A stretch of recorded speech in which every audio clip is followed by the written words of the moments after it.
জিহাদ জিহাদ এখন আমাদের ঘুরে ঘুরে স্বপ্ন দেখি জিহাদি সমাধান।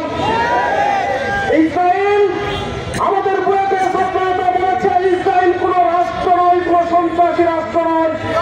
পৃথিবীর মানচিত্র থেকে ইসরায়েলকে মুছে ফেলতে হবে।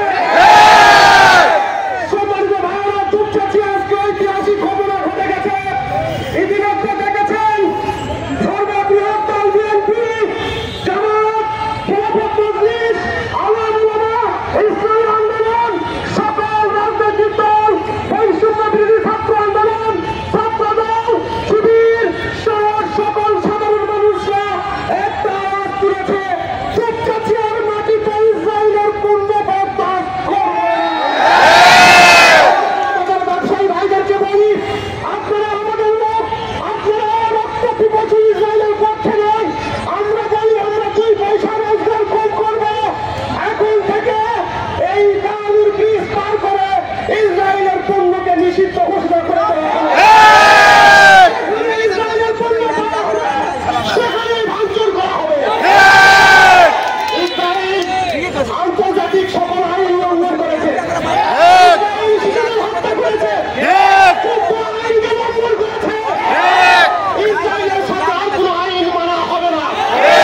ইসরায়েল যুদ্ধ না থামলে ইসরায়েলের সকল আগ্রাসীতে আক্রমণ করা হবে। ইসরায়েলের দূষণ আমেরিকার সাথে আইন যে খেলা হবে না।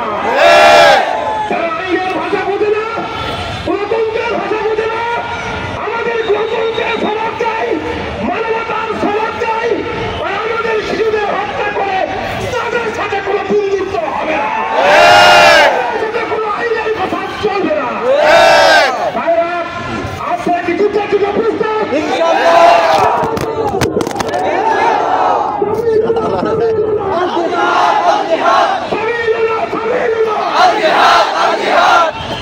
একদম আমাদের স্ট্রেট কথা, যতদিন ফিলিস্তিনের মুক্ত হবে না ততদিন ইসরায়েলের স্থাপনায় ইসরায়েলের স্বার্থ সংশ্লিষ্ট প্রত্যেকটা স্থাপনে আমরা আক্রমণের লক্ষ্য করতে হবে।